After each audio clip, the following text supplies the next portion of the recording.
Hi, it's Mark from TLR. I'm here with Will Cito, Insync Physio. He's the head boss, the boss man, the clinical director of the Vancouver office. And we're going to talk about lower back injury of the SI joint. How you doing, Will? I'm doing good. Thanks, Mark. So what kind of symptoms would somebody have when they've got that kind of pain right along that big bone along the bottom part of your back?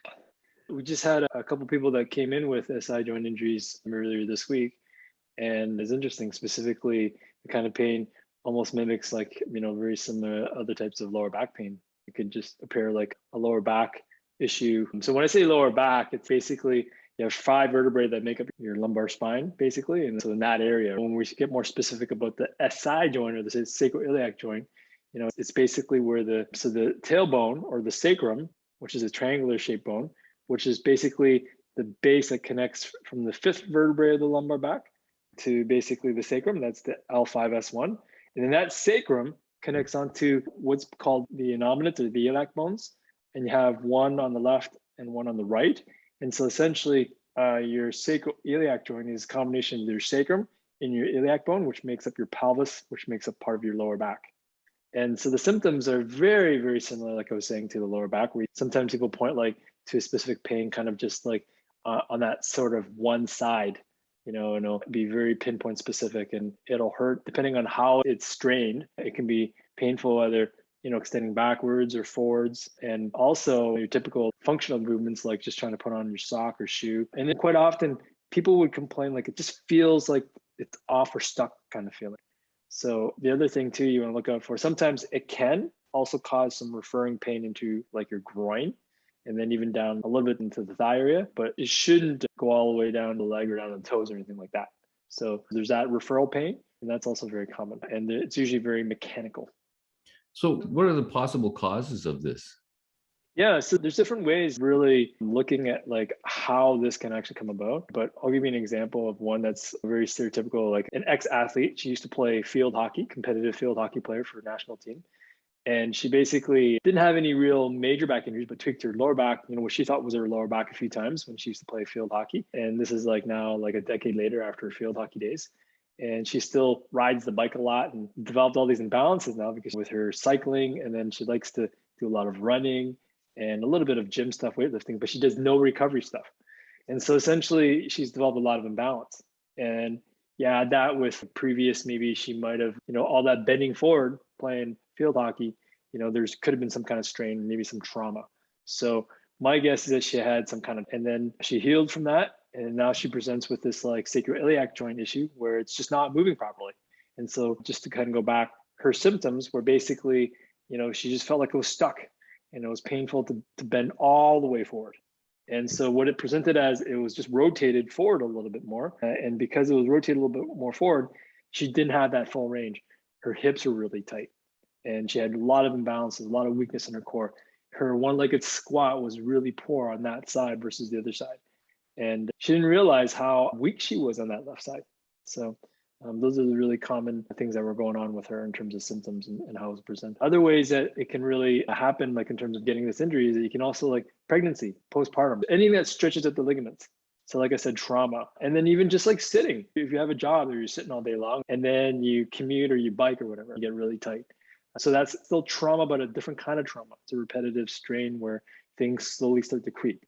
So yeah, trauma is pretty much the number one thing with that. So when you're diagnosing it, what's the process that you go through? Yeah, so there really is a series of, and really what helps us confirm and gives us the validity and reliability for being able to say, yeah, this is sacroiliac joint related. These are sort of like gold standard things. So when you look at these different tests, and if you have, at least 3 out of 5 of them, and then you kind of look at the whole clinical presentation, then you can say that this is what it is. But ultimately, when you look at it, the joint isn't moving well and you have certain of these tests are positive, then yeah, that's what usually indicates it. And you take into consideration, what they can and cannot do. Because sometimes it can also mask as, you got to rule out, okay, is this like a lower back issue? Is this a disc issue? Or is this something else going on in the pelvis? So what's your typical forms of treatment and what's the kind of recovery time? Well, so with this individual, it was probably some trauma from her old field hockey days. and she's developed all this muscle imbalance. So basically, we did some manual therapy and adjustment on her left SI joint to get it moving. And it actually was like night and day. She had full range, no pain. Her one leg balance and her one leg squat was like basically from like a 1 out of 3 falling all over the place, basically no balance whatsoever, to being able to do good squats and balance was perfect, almost perfect. But then the fatigue factor was still there. She had all this muscle compensation. So then we had to work on doing a lot of soft tissue stuff as well.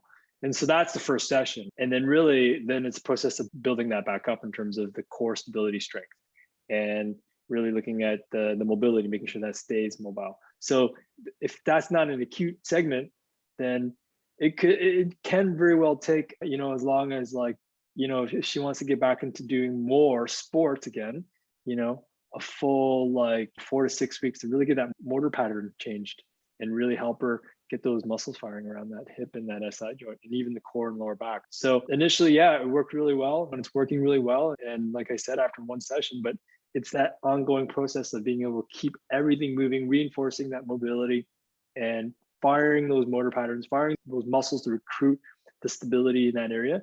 And that can take anywhere from a good several weeks to good several months if it keeps going sort of in a fixated position.